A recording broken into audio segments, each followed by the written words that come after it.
These are a set of fully trimmed front seats for the Jaguar XK140 open two-seater Roadster. It's worth noting that the Roadster fixed head and drop heads, the frameworks were different and they were not interchangeable.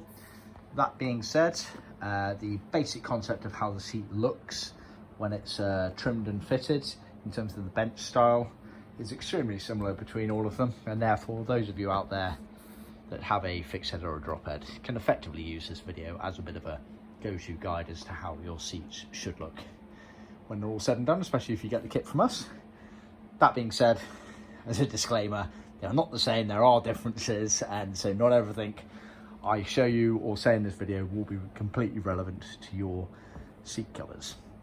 And one of the major differences is this recess in the back of the backrest frame here.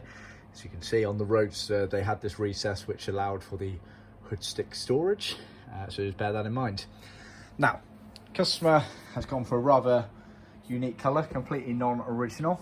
It's a truffle brown. We've made it using smooth leather, so not much of a graining to it at all. And because it's a unique colour, it hasn't got a matching vinyl or leather cloth, we've actually made even the piping in leather.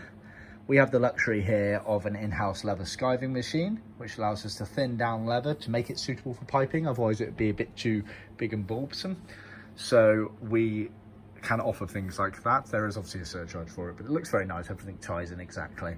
It's worth noting as well on the XK, and know for you, those of you with a keen eye, the piping between the backrest and cushion was actually different thicknesses.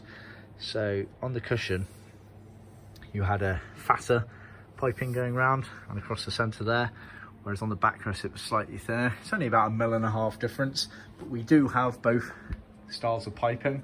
That's how pedantic, shall we say, that we are when we make these parts, that we do have all of these different elements in our factory and we know the differences and we keep it consistent with that. So, as with all of our soft materials that we supply, everything is cut on the CNC machine that I'm stood on for millimetre precision.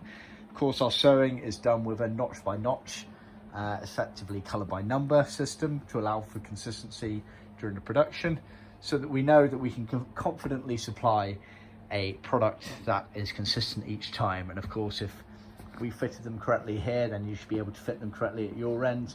That being said, XK seats are extremely hard to fit.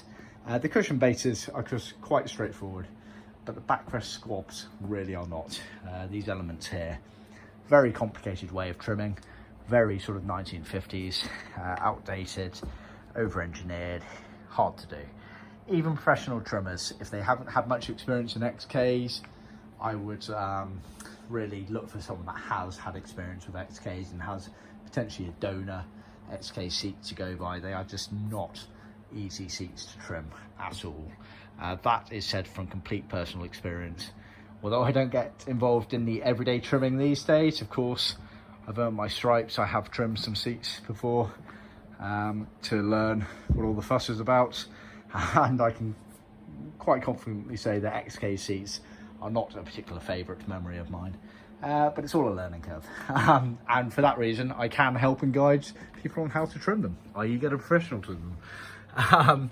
So as you can see, we've done a lovely job here. All of our pleated panels are genuine tuck and roll pleats, and again, the foam that we use for pleating, it's all CNC'd, so the depth of the slits that the foam, that the leather then pleats into is millimetre perfect each time. A lot of companies out there still do that by hand, which is just impossible to get the consistency with. And the fact of the matter is, we did it by hand up until about 5 years ago. But we have embraced technology to allow for our products to be as consistent as possible each time.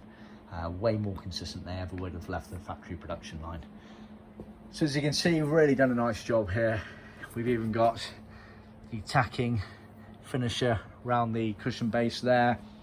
You've got the dark brown moquette on the back of the backrest squab there, which moquette was the original material used. It's a wool based product.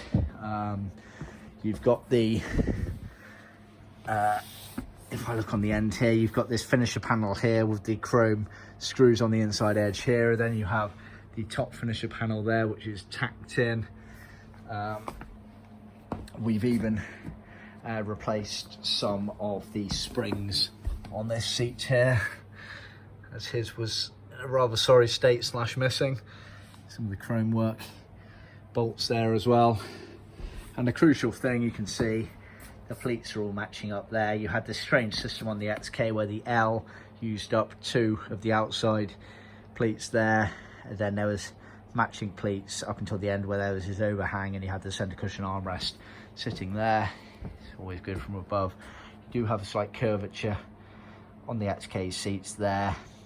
Different versions of the XKs, so the 120s for example had a semi-bucket curvature to them. They are just the hardest seats in the world to trim. They learnt the error of their ways and flattened them a little bit for the XK140s and 150s, but there is still a bit of curvature to them. As you can see, very nice job. So if you happen to be localish to us or want to send us your frameworks, then of course we can do the job for you. If not, find a professional with some experience of XK seats, and even if they're struggling a little bit, send them our way. We can help and guide them with these bits and bobs. We do know the pitfalls of it all.